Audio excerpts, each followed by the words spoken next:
Depression ये एक ऐसा शब्द है जो अच्छे अच्छों को बेकार बना सकता है, एकदम लाचार बना सकता है। क्या है ये डिप्रेशन? क्या सच में ऐसा कुछ होता है? क्या सच में जीने की स्वेच्छा समाप्त हो सकती है, या फिर ये महज एक बहाना है खुद को इस मतलबी दुनिया से दूर करने का? सोचने वाली बात है। विकास भी कुछ ऐसे ही हालातों से गुजर रहा था।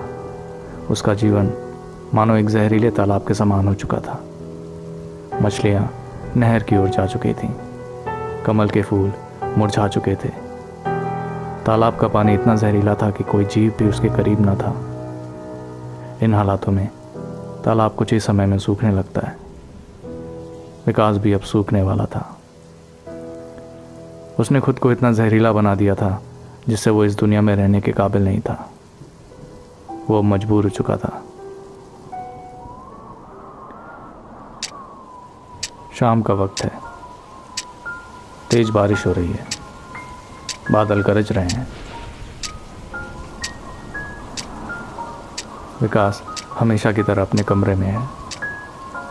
पिछली जॉब से निकाले जाने के बाद वो कई महीनों से नई जॉब की तलाश कर रहा है। घर से भी उसे बेदखल कर दिया गया है। उसके जीवन साथी ने भी उसका साथ छोड़ दिया है। वो अब अकेला ही रहता है। एक बचपन का दोस्त है जो साल में कभी कभार मिलने ज़रूर आ जाता है। विकास कवि बनना चाहता है, लेकिन काफ़ी समय से उसने लिखना भी छोड़ दिया है। जीवन से मानो उसका विश्वास ही उठ चुका है। बस अब खुद को इन जंजीरों से रिहा करना चाहता है। वो अपने टेबल के पास रखी हुई कुर्सी पर बैठकर घड़ी की तरफ एकटक देख रहा है। टेबल पर रखे लैंप की रोशनी उसके चेहरे पर पड़ रही है। उसके चेहरे पर कोई शिकन नहीं है। आंखें निराशा से भरी पड़ी हैं। होठ सूखे हुए हैं। लगता है उसने काफ़ी टाइम से खाना पीना भी नहीं किया है। आंखों के नीचे काले धब्बे हैं, जैसे कई रातों से सोया ना हो। कमरे में सारी चीज़ें अस्त व्यस्त रखी हुई हैं। टेबल पर रखे बासी ब्रेड पर चूहों ने कब्जा किया हुआ है। पूरे कमरे में मानो जैसे मायूसी सी छाई हो। बहुत सोचने के बाद वो पास में रखे हुए कागज़ को उठाता है और लिखना शुरू करता है। Why did I die? शायद ये समझने के लिए आपको मेरी जगह होना पड़ेगा। सच कहूं तो मुझे यहाँ होना ही नहीं चाहिए था। नर्क में भी शायद ज्यादा सुकून होता। खुश कौन नहीं रहना चाहता।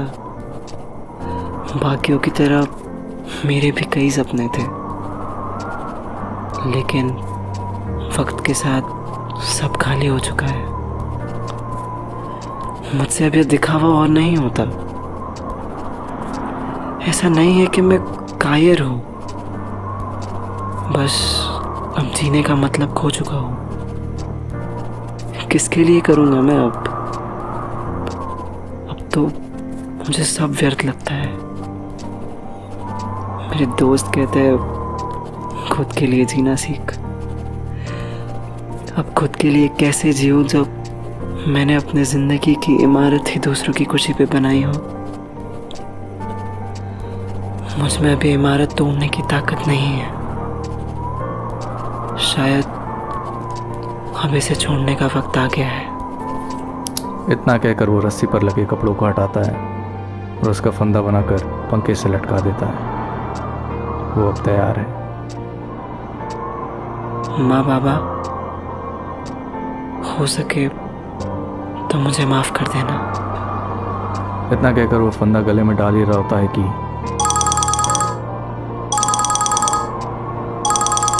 ये उसके बचपन का दोस्त है। वो फ़ोन को इग्नोर कर देता है और फ़ोन कट जाता है। ये सुनकर विकास की आंखें भर जाती हैं, लेकिन वो फिर से उसे इग्नोर कर देता है। तभी पास में चल रहा चूहा उस फ़ोन से गुजरता है और फ़ोन रिसीव हो जाता है। शायद किस्मत कुछ और ही चाहती है और उधर से आवाज़ आती है। हेलो हेलो विकास, ये खुशखबरी है भाई। तेरा भाई शादी कर रहा है। हेलो शादी की बात सुनकर वो नीचे उतर जाता है और फ़ोन उठा लेता है। हेलो। हाँ हेलो, अब आवाज़ आ रही है ना? अच्छा सुन, एक खुशखबरी है, मेरी शादी तय हो गई है। बधाई हो भाई। क्या बात है मेरे भाई, तू खुश नहीं लग रहा? सब ठीक तो है ना? कहीं तो फिर से वही सब तो नहीं सोच रहा? देख, मैं तेरी प्रॉब्लम अच्छे से समझता हूँ, तू हिम्मत मत हार। बस ऐसा समझ ले कि तेरा टाइम अच्छा नहीं है, देखना एक दिन सब अच्छा होगा। क्या अच्छा होगा? खैर छोड़, शादी की बहुत बधाई तुझे। बे ऐसे मत बोल यार, प्रॉब्लम किसको नहीं है भाई, और कब तक भागेगा इससे? और क्या ये मनुष्यत बना के रखी हुई है तूने? तो इसके बारे में ज़्यादा मत सोच, और साले कुछ उल्टा पुल्टा मत कर लेना। मैं अगले हफ्ते ही वहाँ आ रहा हूँ, हम मिलके इस पे अच्छे से बात करेंगे, ठीक है? तू टेंशन मत ले भाई। हेलो, तू सुन तो रहा है ना? हेलो। हाँ मैं सुन रहा हूँ। तूने कभी बताया नहीं इस लड़की के बारे में? अब क्या बताऊँ यार, सब कुछ इतना जल्दी हुआ ना कि कभी मौका ही नहीं मिला। वो कहते हैं ना कि जोड़ियाँ ऊपर से बन के आती है, तो बस कुछ वैसा ही समझ ले भाई। जब से वो मेरी लाइफ में आई है ना, सब कुछ बदल सा गया है। इसलिए बोलता हूँ भाई, लिव इन द मोमेंट। थोड़ा बाहर बाहर निकल, लोगों से मिल, डेट वेट पे जा, अच्छा लगेगा तुझे। दिन भर रूम में पड़ा रहेगा तो कुछ ना कुछ तो सोचेगा ही। अच्छा चल, एक काम कर, एक डेटिंग ऐप इंस्टॉल कर ले। Dating app? अब तू रूम से बाहर निकलेगा नहीं तो यही कर ले। मैं तो बस तुझे एक ऑप्शन दे रहा हूँ। अच्छा कुछ भी कर, लेकिन ऐसी हालत में मत रह यार, तुझे ऐसे देख के मुझे बिल्कुल अच्छा नहीं लग रहा। अच्छा सुन, मैं तो बताना ही भूल गया, शादी अगले महीने की 10 तारीख को ही है, और तुझे किसी भी हालत में आना ही होगा। तेरा कोई बहाना नहीं चलेगा इस बार, समझा? अच्छा चल, मुझे ना यार अभी शॉपिंग के लिए निकलना है, तो मैं बाद में कॉल करता हूँ तुझे। और तू प्लीज़ अपना ध्यान रख, और मैंने जो कहा है उसके बारे में सोचना ज़रूर। इतना कहकर वो फ़ोन रख देता है। अपने दोस्त की बात सुनकर विकास का मन थोड़ा शांत ज़रूर हो जाता है, लेकिन वो अभी भी सोच रहा है। पर कहीं ना कहीं वो इन सब चीज़ों से निकलना भी चाहता है। जहाँ उसे एक तरफ बदलाव से डर लगता है, वहीं दूसरी तरफ उसकी फितरत उसे चुनौती भी देती है। काफ़ी जद्दोजहद के बाद वो खुद को एक मौका देता है और एक डेटिंग ऐप इंस्टॉल कर लेता है। और फिर अगले दिन नोटिफिकेशन देखकर वो थोड़ा चौंक जाता है। वो फ़ोन ओपन करता है। एक लड़की की तस्वीर सामने नज़र आती है। तस्वीर देखकर मानो वो ठहर सा जाता है। उसकी आंखें जैसे उससे कुछ कह रही हों, उसकी मंद मुस्कान जैसे बिल्कुल किसी खिलते हुए फूल की तरह ताज़ी हो। हाथों से उसने अपनी जुल्फ़ें ऐसे संभाले हों जैसे पानी कमल के फूल को संभालता है। उसका सादापन विकास को मानो तुरंत भा जाता है। वो भी कुछ सोच ही रहा होता है कि तब तक दूसरी तरफ से एक मैसेज आता है। ही। उसे समझ नहीं आता कि वो क्या जवाब दे। कुछ सोचकर वो भी रिप्लाई करता है, हाय। और बातों का सिलसिला शुरू हो जाता है। तो आपको भी लिखना बहुत पसंद है? हाँ, कभी कभार जो दिल में आता है वो लिख देता हूँ, बस कुछ खास नहीं। तो आप भी लिखती है? पहले लिखा करती थी, पर अब नहीं। अब मन नहीं करता। क्यों? आपने लिखना क्यों छोड़ दिया? बस ऐसे ही, अब मन नहीं लगता। एक वक्त था जब मैं किसी वजह से लिखा करती थी, पर खैर छोड़ो इन बातों को। आप बताओ, आप यहाँ पे कैसे आए? कुछ खास वजह नहीं, मेरे एक दोस्त ने मुझे सजेस्ट किया बस। और आप? मैं? ये थोड़ा कॉम्प्लिकेटेड है। मैं थोड़ी अजीब सी हूँ। ऐसे ही लगा कि कुछ नया ट्राई करके देखते हैं।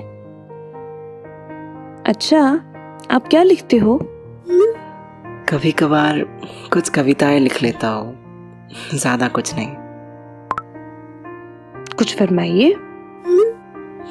अभी? हाँ, तो क्या आपके लिए सभा बुलानी पड़ेगी? अच्छा, मैं कोशिश करता हूँ। इरशाद इरशाद। तेरी जुल्फों में डूब जाने को मन करता है, न जाने इसमें कैसा नशा है। बड़ी मुद्दतों के बाद कोई अपना सा लगा है, ऐसा तेरे होठों ने मुझसे कहा है। वाह जी वाह, आप तो गालिब निकले। बहुत खूब, बहुत खूब। थोड़ा ठहर जाइए, कहीं ये जुल्फें आपको सच में ना डुबा दें। और बातें बढ़ने लगती हैं। ऐसा लगता है जैसे दोनों एक दूसरे के लिए ही बने हों। विकास की जिंदगी को मानो एक नया मकसद मिल गया हो। कुछ दिनों बाद वो दोनों घुल मिल जाते हैं और कॉल पर भी घंटों बातें होने लगती हैं। दोनों को एक दूसरे के साथ बात करना अच्छा लगता है। मुझे लगता है हमें एक बार मिल लेना चाहिए। आपका क्या ख्याल है? आपने हमारा नाम तो अब तक पूछा ही नहीं। आपने कभी बताया ही नहीं, और वैसे भी नाम से क्या फर्क पड़ता है। तो फिर ठीक है, हम नहीं बताएंगे।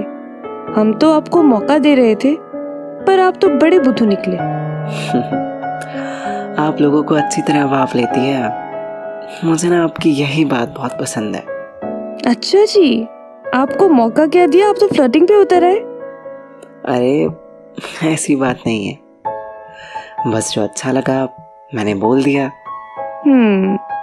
बड़े भोले हैं आप। अच्छा, आप कुछ अपने बारे में भी बताइए। अच्छा, क्या जानना है आपको? कुछ नहीं तो एक अपनी लिखी हुई कविता ही सुना दीजिए। हाँ, अगर आप नहीं सुनाना चाहती तो कोई बात नहीं। नहीं, ऐसी बात नहीं है। मैं पहले लिखा करती थी, अब नहीं लिखती, पर चलो पहले की ही आपको एक कविता सुना देती हूँ। कुछ जवाब मुझे ढूंढने हैं, क्या जरूरी है? कुछ सवाल मुझे ढूंढने हैं, क्या जरूरी है? वो भेजना तो मुझे कहीं चाहता है, बस उस गुमशुदा के पैगाम मुझे ढूंढने हैं। लाजवाब, आप तो कमाल है, बहुत उम्दा। अच्छा, आपसे एक बात पूछूं? आप बुरा तो नहीं मानेंगी? नहीं, पूछिए। क्या आपने कभी किसी से प्यार किया है? प्यार? मुझे नहीं लगता हम इंसान इस शब्द का मतलब समझने के काबिल हैं। इस जमाने के हिसाब से देखो तो love is a choice. When you want it you do it, when you don't you don't. बहुत ही उम्दा सोच है आपकी। बहुत टाइम बाद कुछ लिखा है हमने। अरे वाह, फरमाइए। बड़ी मुद्दतों के बाद इन नसों में लहू का एहसास हुआ है, जैसे चेहरे पर फिर से कोई त्योहार हुआ है। सांसें फिर जुड़ गई है अब धड़कनों से। लगता है इश्क से फिर से एक बार हुआ है। वाओ, बहुत खूब। आप तो बहुत पहुंचे हुए शायर लगते हैं। माफ कीजिएगा, मुझे भी जाना होगा। इतना कहकर वो चली गई। विकास थोड़ा सोच में पड़ गया। उसे डर था कि कहीं उसे वो बात बुरी ना लग गई हो। 1 हफ्ते हो गए, लेकिन उसका कोई मैसेज या कॉल नहीं आया। विकास थोड़ा टेंशन में आ गया। उसने कई बार कोशिश की बात करने की, लेकिन कोई जवाब नहीं मिला। ऐसा लग रहा था मानो उसकी ज़िंदगी फिर से वीरान हो गई हो। ऐसे में विकास बहुत दुखी हो जाता है। तभी उस लड़की का मैसेज आता है। माफ कीजिएगा इसे अचानक से जाने के लिए, लेकिन हम अब बात नहीं कर सकते। वजह बताना थोड़ा मुश्किल है। आप अच्छे इंसान हैं, आपको तो कोई भी मिल जाएगा। ये पढ़कर विकास जैसे मायूस सा हो जाता है। ऐसा लगता है जैसे उसने खुद को मौका देकर बहुत बड़ी गलती कर दी हो। वो अपने जज्बात चंद शब्दों में बयां करता है। न जाने इतनी बेचैनी सी क्यों है। मंजिल पास है पर ये दूरी सी क्यों है। नजरों में मानो एक आस भरी है, जिंदगी भी अब मोहताज खड़ी है। रब से जो मांगा था रास्ता, रब ने मुझे खुद ही दिया है। ये नायाब तोहफा देकर भी मुझे उससे महरूम कर दिया है। वो दोबारा फ़ोन की तरफ जाता है। अपने दोस्त का कॉल देखकर वो बहुत मायूस हो जाता है और फ़ोन काट देता है और बालकनी में रखी कुर्सी पर बैठ जाता है और कलम उठाता है और अपने जज्बात उन खाली पन्नों के हवाले कर देता है।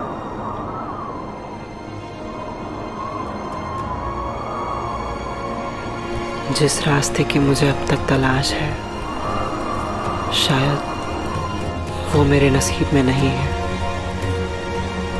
हर जर्रा बिखरा हुआ है, रूह भी जिस्म के करीब नहीं है। तवक्को से भी अब नफरत हो गई है हमें। सजा देना भी खुद को बेमकसद सा लगता है। रह लेंगे हम इस जालिम दुनिया के बगैर भी। हमें ये जहर पीना भी अब बेमतलब लगता है। इतना लिखते ही उसके हाथ से कलम छूट जाती है। जज्बातों का वो कागज़ हवा में उड़ने लगता है और फिर दिलों के उस बाजार में खामोशी छा जाती है। अब यहाँ कोई दुकान नहीं खुलेगी और कोई ग्राहक यहाँ नहीं आ सकेगा। ये ज़िंदगी वो बाज़ार है जहाँ लोग कुछ खरीदने नहीं, बिकने जाते हैं, जिसकी कीमत भी उन्हें खुद ही चुकानी पड़ती है। और इस बाज़ार में वही जीवित रहता है जो व्यापार करना जानता है।